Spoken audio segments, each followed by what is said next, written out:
कश्मीर में भी मरकजी जुलूस फतेह शाह बुखारी का पंहिंजे रवायती रस्तनि ते रवां दवा आहे। इन वक़्तु जुलूस अलमदार चौक ते पहुची वियो आहे, जिथे अज़ादारनि तरफ़ां ज़ोहर जी नमाज़ अदा करे मजलिस अज़ा मुनक़द कई वई। जॾहिं त अज़ादारनि पारां मातम ऐं ज़ंजीर ज़नी करे हज़रत इमाम हुसैन अलैहिस्सलाम ऐं शहीद करबला के भेटा पेश कई पई वञे। हिन हवाले सां कश्मीर मां रिपोर्ट करे रहियो आहे अवामी न्यूज़ जो रिपोर्टर मलक बरकत अली। जी बिल्कुलु इंटरमस मौजूद आहियूं अलमदार चौक ते।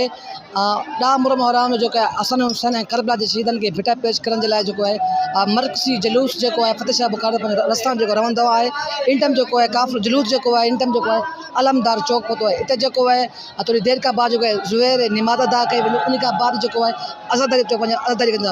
अच्छा त इन हवाले सां अज़ादारियुनि सां इंतिज़ामिया सां ॻाल्हि ॿोल्हि था कयूं, उन्हनि जो छा चवणु आहे?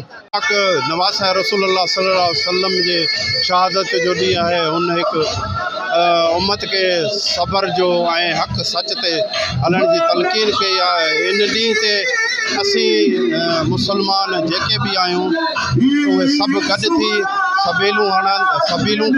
सबील कैंपूं हणंदा आहियूं इन वॾे ॾींहं ते।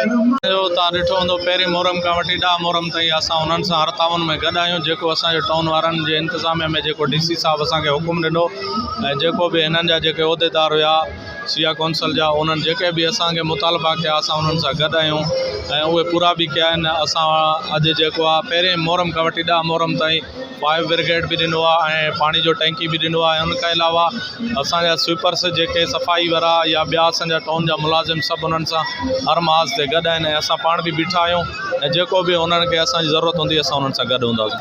असांखे ज़हूर अहमद नूनारी साहब, असांजो एग्ज़ीक्यूटिव इंजीनियर मुख़्तियार अहमद अंसारी साहब, SDO सेप्को सारंग अली बाजकानी साहब, असांजी पूरी टीम सां पहिरीं मुहर्रम खां वठी 10 मुहर्रम ताईं बिला तातील बिजली जी सप्लाई कंहिं बि क़िस्म जे एमरजेंसी के फेस करण जे लाइ आंधी में तूफ़ान में असां बिजली फ़राहम कई आहे ऐं एमरजेंसी फेस करण जे लाइ असांजूं टीमूं अलर्ट आहिनि।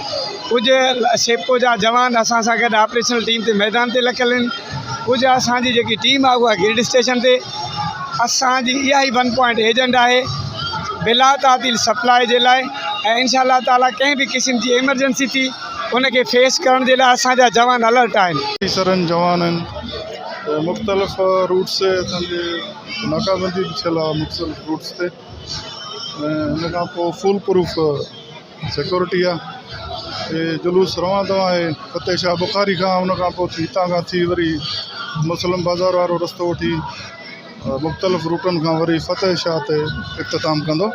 इंशाअल्लाह ताला ख़ैर ख़ैरियत सां उनखे पंहिंजे इख़्तिताम ते पहुचाईंदासीं। बाक़ी सिक्योरिटी असांजी तमामु सख़्तु आहे। करीब मजालिस जो है वो मुनक़िद की जाएंगी। इसी सिलसिले में कश्मीर पुलिस की तरफ से जो टोटल डिप्लॉयमेंट की गई है आज के दिन के लिए वो तकरीबन 1586 के करीब है। और अगर हम कश्मीर की बात करें सब डिवीज़न कश्मीर की तो तकरीबन 150 से ज़ायद पुलिस नफरी जो है वो डिप्लॉय की गई है, जिसमें रूफ टॉप सिक्योरिटी वहाँ वो भी मौजूद है, जिसमें हमने मुख्तलिफ़ जो दाखिली और ख़ारजी रस्ते हैं वहाँ पे चेकिंग का इंतज़ाम, वहाँ पे नफरी डिप्लॉयमेंट, जो बॉर्डरिंग एरियाज़ हैं वहाँ पे डिप्लॉयमेंट हमने की है। सब्सक्राइब कयो अवामी न्यूज़ HD खे ऐं ताज़ा तरीन ख़बरुनि लाइ ॾिसंदा रहो अवामी न्यूज़ HD।